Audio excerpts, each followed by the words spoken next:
A reggae superstar was dethroned on her own stage. The real story behind the backstage sabotage and power cut you never knew happened.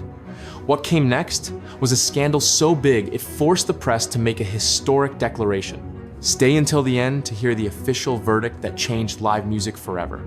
On a cool London evening in September 1985, the air outside Wembley Arena vibrated with energy long before the first note was struck. It was one of those nights that seemed ordinary at first glance but would soon be etched into music history. Cars lined the streets, taxis offloaded fans in vibrant coats and dreadlock crowns, and ticket stubs glowed like golden passes to something monumental. Inside, the 12,000-seat hall pulsed with chatter, herb smoke, and the sweet scent of anticipation. Britain's reggae faithful had gathered alongside lovers of American soul for a rare double bill Jamaica's Third World, sharing the stage with the incomparable Chaka Khan. The atmosphere felt charged, almost sacred. Reggae was no longer a novelty in Britain, it was a movement. From Brixton to Birmingham, the sound of the Caribbean had taken root in the heart of English youth culture. The London crowd that night wasn't just there to be entertained, they came to witness the evolving conversation between two worlds, Kingston and Chicago, roots and funk, rebellion and rhythm. When the house lights dimmed and a low hum rolled through the speakers, a cheer erupted from the stands. Then came the figures, 6 men in colorful attire, instruments gleaming under the blue spotlight. Third World had arrived. They weren't just another reggae band. They were ambassadors of a genre that fused soul, R&B, rock, and roots into something transcendental. Cat Core, the band's lead guitarist, adjusted his strap with the calm confidence of a man about to make history. Ebo Cooper, the keyboardist, took his place behind the keys, smiling faintly as if he already knew what was about to unfold. Beside them, the ever-charismatic Bunny Ruggs grasped the microphone with both hands, his voice ready to pierce the silence. Without introduction, the opening chords of Sata Masigana rolled across the arena like a prayer. Written years earlier by the Abyssinians, the song carried a mystic vibration, a call to consciousness. Third World turned it into a meditative chant, the kind that didn't just entertain but elevated. As the crowd swayed, Bunny Ruggs' voice soared over the rhythmic pulse of the drums, while Cat Core's guitar answered in soulful phrases that shimmered like sunlight on steel. Every note was deliberate, every harmony perfectly balanced. The band was in control, and the audience knew it. Then came the groove shift. Without missing a beat, they slid into Lego's jump, and the sacred turned celebratory. The drums quickened, the bass line deepened, and Wembley transformed into a festival ground. The crowd jumped, shouted, and clapped in sync with the rhythm, the sound system echoing through every corner of the hall. The band's chemistry was magnetic, an unspoken language between men who had mastered the art of collective improvisation. Their music wasn't just being performed, it was alive, breathing, growing with every bar. But the true blast came with 96 degrees in the shade. The opening strum alone sent ripples of recognition through the audience. The temperature seemed to rise as Bunny Ruggs delivered the verses with conviction, his voice carrying the weight of Jamaican history. Stories of struggle, resilience, and survival. The song's haunting refrain. Real hot, oh yes, it's real hot, turned into a roar of unity with thousands singing in unison. Wembley had become Kingston for one night. For the band, the synergy was electric. Cat Core's guitar solos soared, weaving blues and reggae into something both spiritual and fiery. Ebo Cooper's keys shimmered like church bells on a tropical morning. Drummer Willie Stewart's precision turned rhythm into heartbeat. And in that moment, the crowd no longer felt like spectators. They were witnesses to something rare, something pure. Yet, while the audience was in ecstasy, not everyone in the building shared the joy. Backstage, tension simmered. Members of Chaka Khan's production team huddled in corners, their whispers sharp with unease. They watched the monitors as Third World's energy filled the arena far beyond the expectations of an opening act. The applause was too loud, too long. The crowd was too alive. Someone muttered that the band was stealing the show. Another paced in irritation, muttering about stage time. What began as nervous observation turned into quiet resentment. When Third World moved into their global hit titled Now That We Found Love, the tension backstage reached breaking point. The crowd erupted. People danced in the aisles. Couples embraced. Strangers linked arms and sang at the top of their lungs. Wembley was no longer an audience, it was a celebration of unity. That was the moment someone from Chaka Khan's crew made a fateful decision. In a desperate bid to regain control of the evening, they ordered the house lights to be turned on.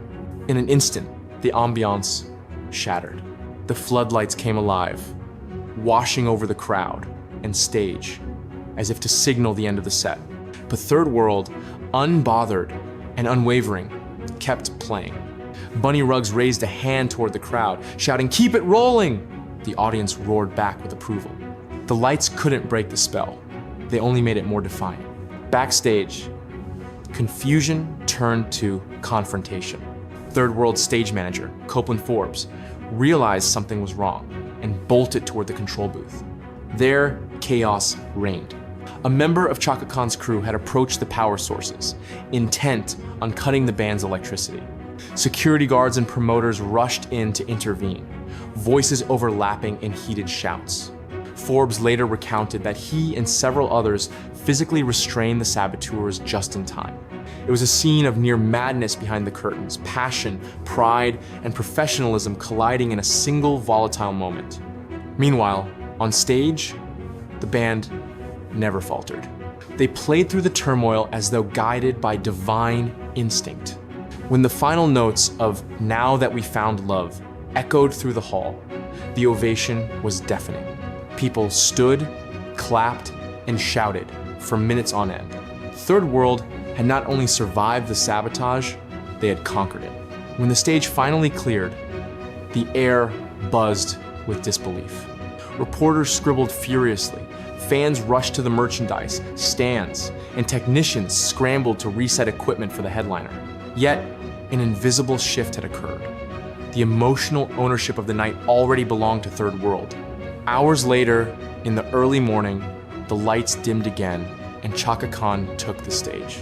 Dressed in glittering silver, radiant as ever, she walked into a storm she did not create. Her charisma was undeniable, her voice still a marvel of power and emotion. But the momentum was gone.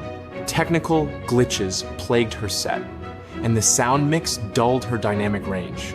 She sang, "I Feel For You and Ain't Nobody," with all the energy of a professional at the peak of her craft. But the audience, still drained and dazzled from what they had witnessed, responded with polite admiration rather than wild devotion.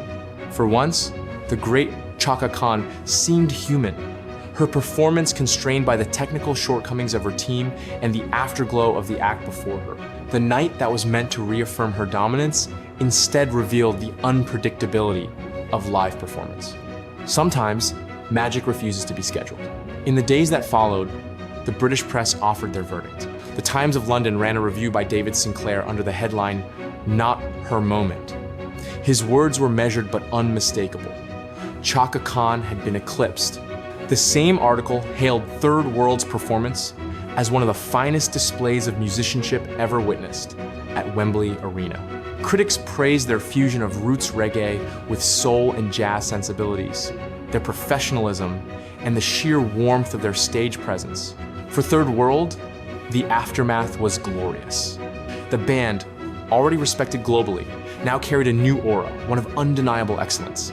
Their triumph at Wembley became a reference point for every reggae act that followed, proof that Caribbean artistry could stand toe-to-toe with America's finest and emerge victorious.